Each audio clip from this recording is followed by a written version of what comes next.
Most people think January is for sitting by the fire and looking at seed catalogs. But if you wait until the snow melts to start planting, you've already lost the season. On our homestead, January is actually one of our busiest planting months.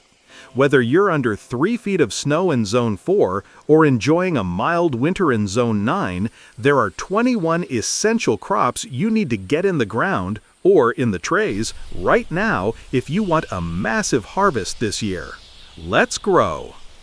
All right, let's kick things off with the Alliums. If there is one group of plants that defines the patient gardener, it's this one. Most people buy sets, those little dormant bulbs, in the spring. But if you want the most unique varieties and the biggest storage quality bulbs, you have to start from seed right now. First up, onions. Here's the secret the big box stores won't tell you. Onions are photoperiodic. They react to the length of the day. To get a massive bulb, you need a massive amount of top growth before the summer solstice triggers them to bulb up.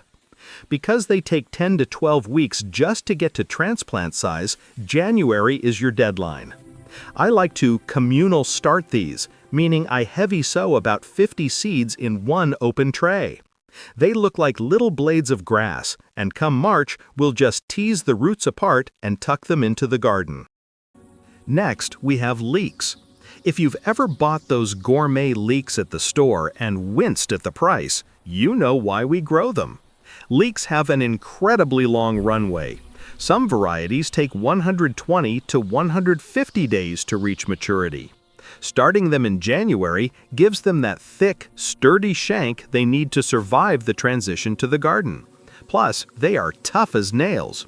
Even if your indoor setup is a bit chilly, leeks will just sit there and steadily do their thing. And finally, shallots.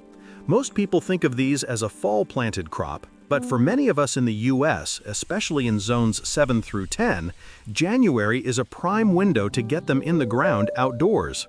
If you're in a colder north zone, don't feel left out. Start your shallot seeds indoors right alongside your onions.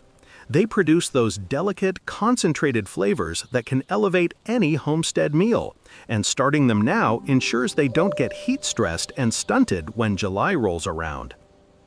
Remember, with onions, you're going to want to give them a haircut. Once they get about 5 or 6 inches tall in your trays, snip the tops back to about 3 inches. This tells the plant to stop putting energy into those thin leaves and start building a massive root system instead. Now we're moving into the heavy hitters of the early garden, the Brassicas. These plants are the undisputed kings of the cold. In fact, most of these actually taste better when they've kissed a little frost. If you're in the south, you're direct sowing these into the soil today.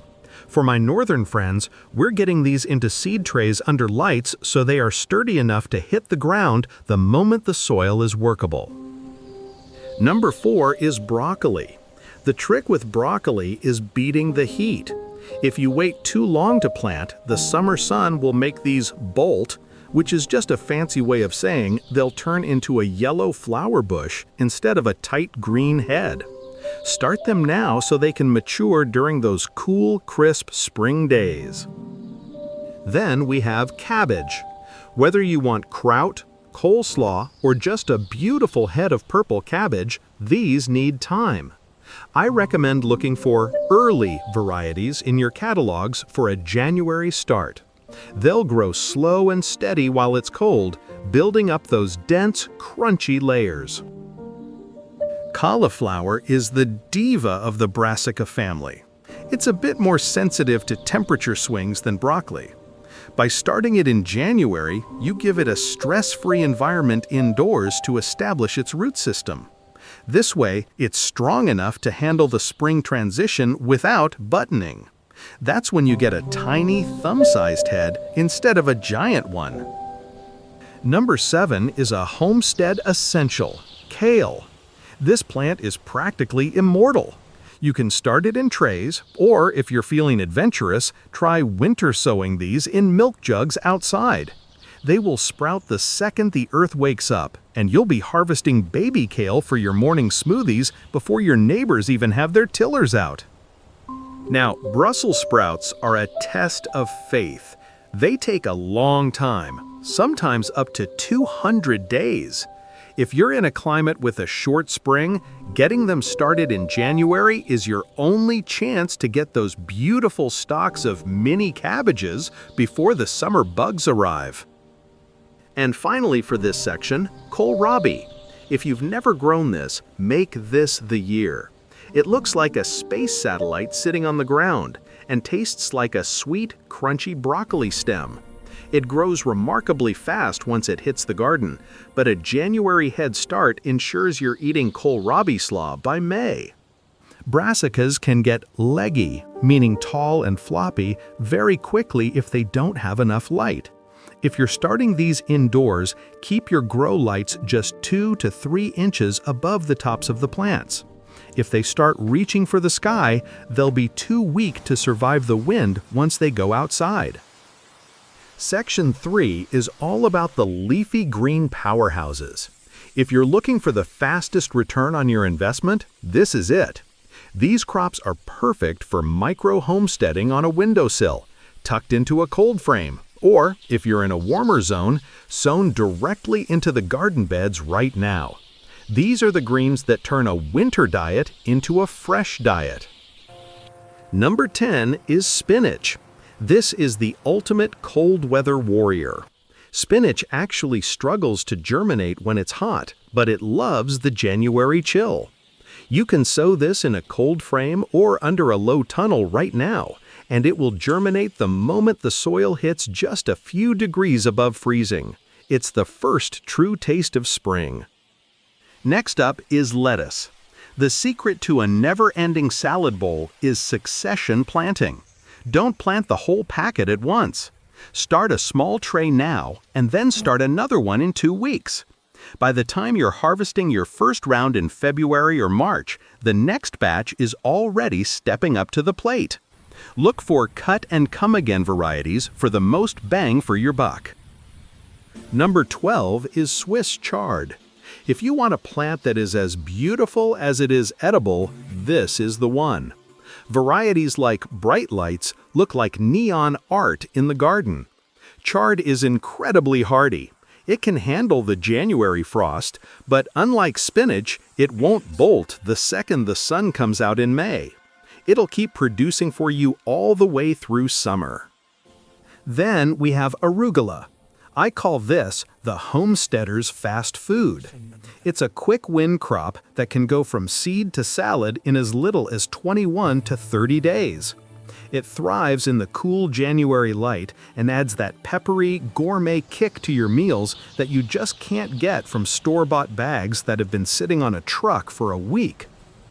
And finally, for the greens, we have mustard greens. If you like a spicy kick, think horseradish or wasabi, you need these in your garden. They are exceptionally cold tolerant and grow incredibly fast. Plus, they act as a great trap crop to keep pests away from your more delicate brassicas later in the season. When you're harvesting these early greens, use the outer leaf method. Instead of pulling the whole plant, just snip the largest leaves from the outside. The center will keep growing, giving you 3 or 4 harvests from a single seed. We're moving on to Section 4, the early birds. These are the crops that get your soil working for you while everyone else is still waiting for the spring thaw. We're talking about crunchy roots and sweet climbing vines. Number 15, carrots. If you're in zones 8 through 10, get your seeds in the ground today. Carrots love to germinate in the cool, moist soil of January. Now, for my northern friends, you might have heard you can't transplant carrots, but you actually can if you use deep soil pellets or biodegradable pots. Starting them indoors now means you'll be pulling snack-sized carrots while your neighbors are just barely getting their seeds to sprout. Next is the radish, the sprinter of the garden. This is the fastest crop you will grow this month. Some varieties, like Cherry Belle, can go from seed to plate in just 22 days. They are the perfect filler crop to sow in between your slower-growing onions or carrots.